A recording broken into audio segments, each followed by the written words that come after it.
What if I told you that the very ETFs paying you those juicy 12% or 15% dividends are slowly eroding your actual investment? Most dividend investors don't realize that high yield often comes at the cost of NAV erosion, the value of your portfolio slipping while the payouts look impressive. Quick reminder before we go further.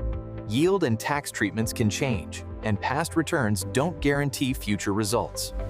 Here's the real surprise. I found 15 ETFs that have delivered high income from day one and are actually up on their max timeframe price return, with no sign of long-term NAV decay.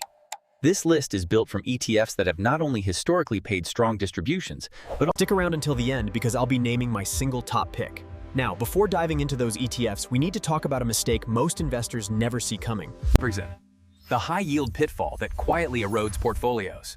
The high-yield pitfall most investors overlook starts with a simple misconception. Seeing a fund advertise a 12% or 15% yield feels compelling. Who wouldn't want consistent, oversized monthly income? A yield pitfall occurs when a fund promises eye-catching distributions, but funds them in ways that reduce long-term value. Instead of generating cash from genuine earnings, some ETFs may sell covered holdings or return part of your initial investment back to you. On paper, it looks like steady income. In reality, this practice, often categorized as return of capital, over time, that leads to NAV erosion, meaning the shares lose value, even when the dividend checks keep landing. This is where the risk becomes apparent. You could faithfully collect distributions for years, believing you're building wealth. Only mortgage REITs and certain leveraged credit funds are textbook examples of this pattern. They offer mouth-watering yields, but the long-term chart reveals continual NAV decline. What looks rewarding on a monthly basis ends in disappointment when you tally the total return. Emotional risk is easy to miss. Regular income gives investors a sense of security, creating the impression that their portfolio is thriving. But if that income is funded by selling pieces of the portfolio itself, you're not growing wealth, you're slowly reducing it. It feels like getting richer in the moment, while quietly losing ground beneath your feet. Not all high-yield ETFs rely on this unsustainable structure, though. Some strategies generate distributions by writing off. Key difference is that these payouts come from market strategies designed to produce new cash flow, not from reducing the existing portfolio. That distinction matters enormously when you're evaluating which high-income fund may serve as an actual wealth builder rather than a temporary sugar rush. So the takeaway is straightforward. Don't just look at the yield percentage. Always compare the current yield to the fund's price performance since inception.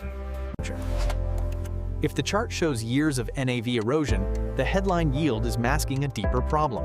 If the chart shows steady, in other words, income alone is not the finish line. Income plus capital stability is the real objective. And this brings us to the natural question most investors ask next. Are there ETFs that actually strike a balance? Is it possible to lock in strong monthly or quarterly cash flow while the portfolio value itself trends higher over time instead of drifting lower? That's exactly what we're about to explore. A group of ETFs that prove you don't always have to trade stability for income. Let's look directly at the funds that demonstrate it's possible to earn meaningful income while also seeing growth in your account balance. These ETFs have track records showing both distribution strength and price appreciation on their maximum time frame. First, JEPQ. This ETF provides NASDAQ 100 exposure using a covered call income strategy. On its max time frame, price return has been about plus 13%, while historically paying distributions in the 10 to 11% range. That combination of strong yield plus price appreciation makes it a widely used option. Keep in mind, though, those distribution rates are historical observations and can change over time. Next up is JEPI, in the same family as JEPQ. This fund gives investors exposure to large-cap equities through a similar premium income strategy. Since inception, it paid a historical yield in the 8 to 9% range because it builds its distributions off companies with stable, large-cap profiles. JEPI has attracted many income-focused investors who want durability backing their payouts. It demonstrates a SPYI, officially the BlackRock Advantage Large Cap Income ETF, has quietly produced one of the strongest performances in this group.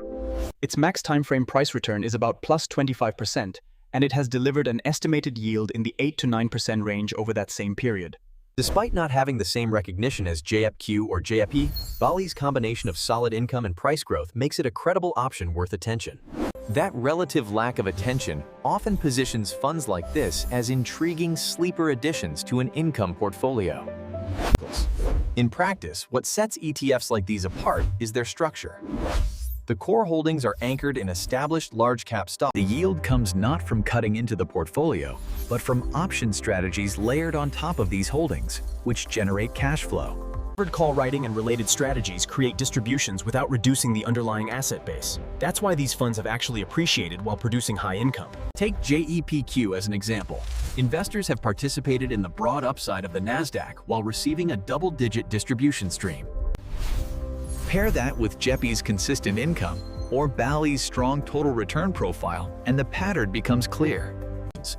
For investors, that translates into a very different experience compared to the high-yield pitfalls we covered earlier. Instead of seeing NAV shrink, It shifts the outcome from wealth erosion to potential wealth building. Imagine finding that not only did you collect distributions,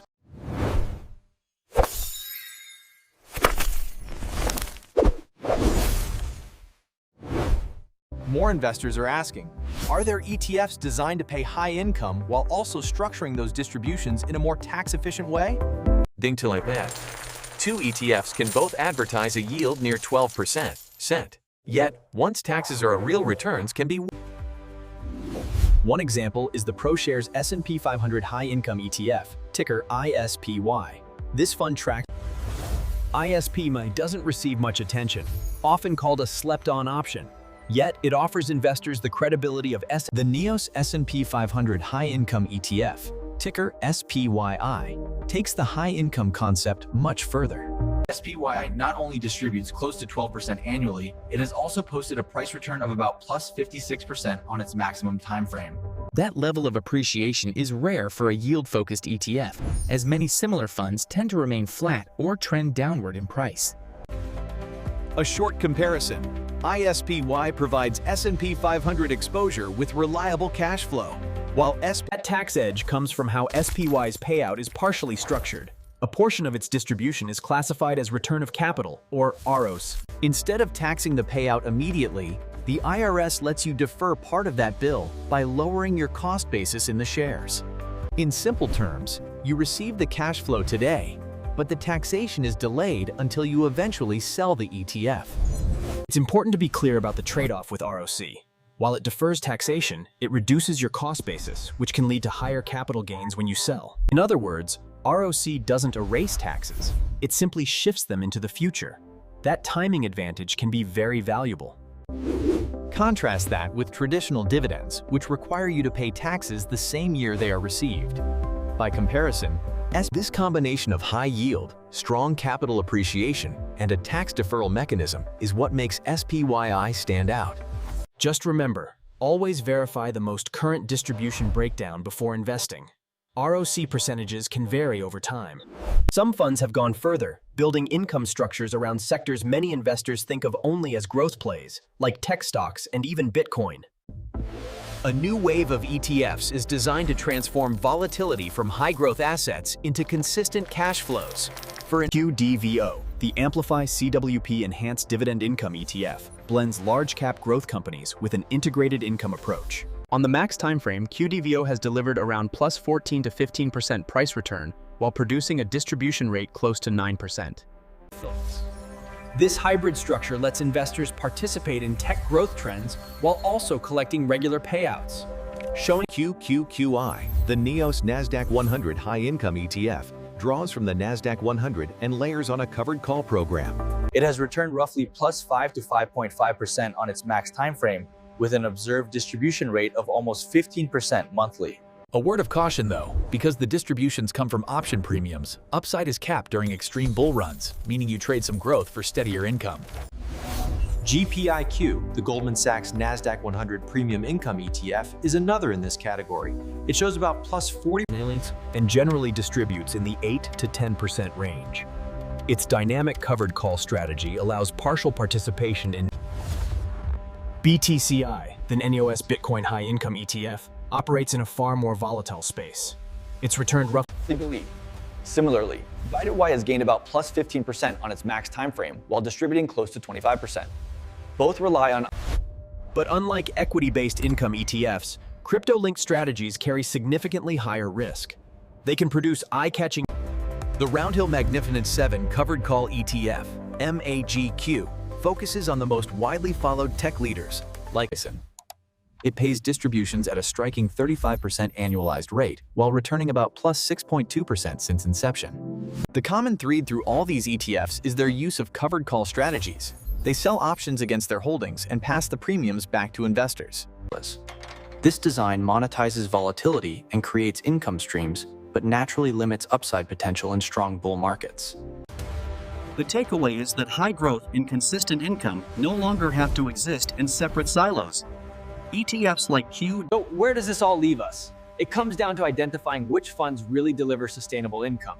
My top pick from this list is SPYI. Because it combines roughly 56% max timeframe price return with about a 12% distribution rate and a significant ROC portion that defers tax. That pairing means immediate cash flow plus proven capital appreciation historically, something rare among high-yield ETFs. Here are 3 simple takeaways. Prioritize ETFs with positive price returns. Understand ROC versus ordinary. Which ETF from this video would you research first and why? Share your thoughts in the comments and subscribe for more deeper analysis on these kinds of funds.